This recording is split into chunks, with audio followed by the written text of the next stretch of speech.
con esto y qué pasó después que finalmente se derogó la ley de alquileres, ¿no? Porque hay varias versiones sobre esto. Uno dice que hay más propiedades, pero los precios son mucho más caros y es más difícil. Otro dice que se está regulando el mercado. Bueno, vamos a preguntarle sobre esto a Fernando Álvarez de Celis, es director ejecutivo de la Fundación Tejido Urbano. Fernando, muy buenos días. Aquí Alejandro Gomel y todo el equipo te saludan. ¿Qué tal, Alejandro? Buen día, ¿cómo les va? Bien, muy buenos días. Bueno, ¿qué pasó? Ustedes sacaron un informe con respecto a esto, interesante, sobre todo con las ofertas de los departamentos más chicos en la Ciudad de Buenos Aires. Sí, exactamente. Bueno, nosotros hicimos un estudio del último año a partir de la derogación de la ley de alquileres, como bien señalabas, y lo que uno encuentra es que aumentó fuertemente la oferta de departamentos, sobre todo en lo que se llama el mercado formal. ¿Por qué digo esto? Porque durante la ley de alquileres había disminuido mucho la oferta de alquileres, pero se había trasladado una parte a lo que se llama el alquiler informal, es decir, el dueño directo que alquilaba directamente su propiedad. Claro. Eso había generado, digamos, cierto malestar de las inmobiliarias y demás, y con esta derogación de la ley de alquileres lo que uno ve es que aumentó más del 500% la cantidad de oferta que hay, y sobre todo en los departamentos de 1 y 2 ambientes. Ahí la oferta aumentó muchísimo más fuerte. Y esto también, hay un par de contracaras que hay que decir también, sí. No todo es positivo. Uno es que esto se debe a que hubo una baja de personas que alquilaban lo que se llama alquiler temporario. Eso ha bajado muchísimo en la Ciudad de Buenos Aires. Estuvimos haciendo algún relevamiento últimamente.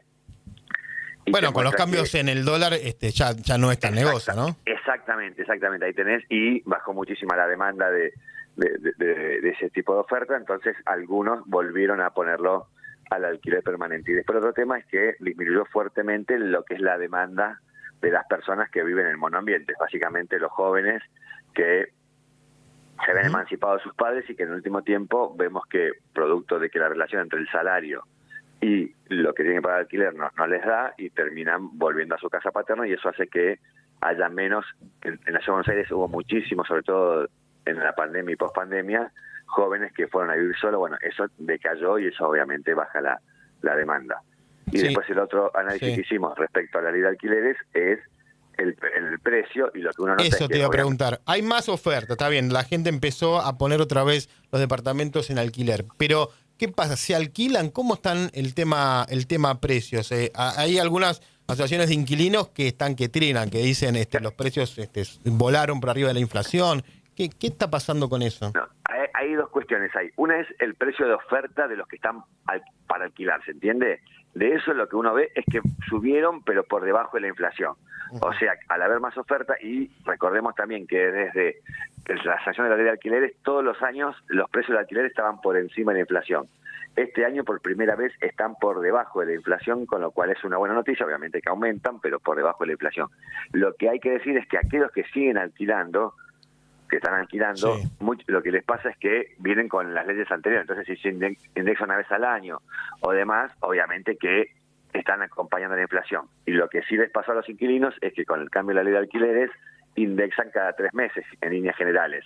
Bueno, y ahí lo que tenés obviamente es que con la inflación que tenés, que está por arriba en muchos casos de los salarios, la gente termina pagando mucho más rápido esta inflación que está pasando. Entonces ahí lo que está generando es que vos alquilás quizás un poquito más barato, pero como la inflación la vas acompañando mucho más de cerca, ahí tenés un tema no menor para los inquilinos. Y lo que ha generado esto es una rotación mayor. Muchos inquilinos que cuando le viene al año la indexación por las leyes anteriores terminan mudándose. Entonces ahí también tenés un malestar de los inquilinos por la mayor rotación que tienen que hacer, y eso implica, obviamente pagar mudanza, etcétera. Claro, cada vez que hay que renovar y que hay que mudarse es toda una movida y un gasto además, ¿no? Porque entrar a otro departamento te piden otra vez todo de cero. Decías, Fernando, estamos hablando con Fernando Álvarez de Celis, director ejecutivo de la Fundación Tejido Urbano, un tema que es central, sobre todo los que tenemos hijos que andan por los 20 y algo, que es esto, ¿no? De lo que es para los jóvenes salir de la casa de los padres y poder alquilar o empezar a independizarse. ¿Cómo está eso? ¿Hay más posibilidades. Ahora es cierto que se vivió durante la pandemia y después el fenómeno de los que volvían, ¿no? Dijeron, bueno, no se puede más y volvemos. Incluso había algún estudio que hablaba de cómo subió la edad en cuanto promedio que se van de la casa de los padres. ¿Cómo está eso? Eso sigue básicamente igual de mal que ese informe que habíamos hecho nosotros, de que 4 de cada 10 jóvenes viven con sus padres. Te diría que se agravó un poquito, porque lo que te muestra es esto.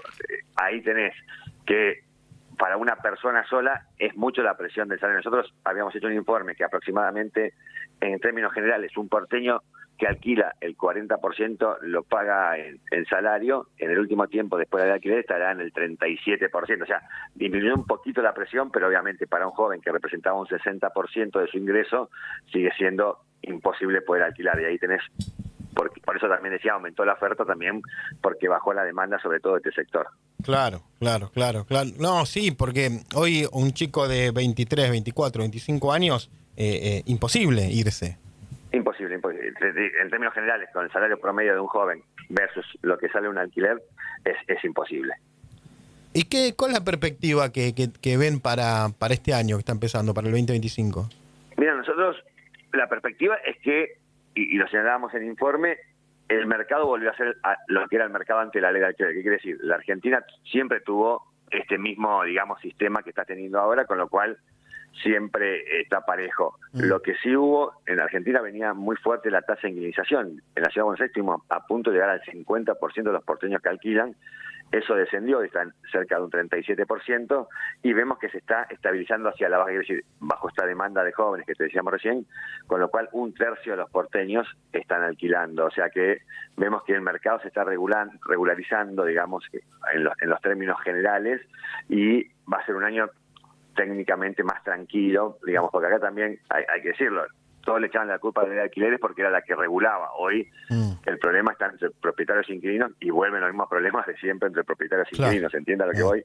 No es que se mejoró. Acá hay un problema en Argentina del déficit habitacional, que lamentablemente es el talón de Aquiles de todas estas políticas, que más allá de ley o no ley, cuando vos tenés un déficit habitacional de 1.200.000 viviendas que faltan, o 1/3 de personas que alquilan, digamos, tenés un problema muy, muy fuerte. Lo que sí, hay una solución pequeña que se está dando este año, que es el tema de crédito hipotecario, donde hay que decir que la mayoría de los que sacaron crédito hipotecario, te diría más del 90%, es gente que alquilaba, con lo cual ahí tenés, digamos, también una buena noticia para el sector, que es cuando uno ve lo que sale un alquiler versus lo que sale una cuota, y la gente empieza a ver, digamos, que, te digo, estuve viendo algunos casos que hasta es más barato la cuota que el alquiler, obviamente, que implica el 20% de pagar al contado de lo que es una propiedad. O sea, es otro sistema, pero muchos inquilinos han optado por pasar de inquilinos a sacar este crédito hipotecario. Claro, sí, bueno, ese el tema del déficit de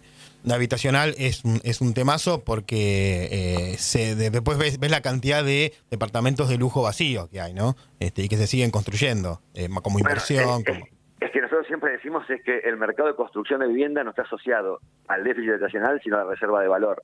Entonces, es más, el mercado de alquileres es un mercado secundario de la reserva de valor. Por eso mucha gente con la ley de alquileres decidió dejarlo sin alquilar. ¿Se entiende lo que voy? Dijo, lo tengo vacío. Lo dejó vacío. Entonces, eso ahora aumentó la oferta, y uno igual en la Ciudad de Buenos Aires ayer hablamos con un especialista, se calcula en la Ciudad de Buenos Aires entre el 20 y el 25% de departamentos que estarían con alguna condición, digamos, temporalmente vacíos. O sea, es una cifra muy, muy alta, y bueno, implica lo que estamos hablando nosotros.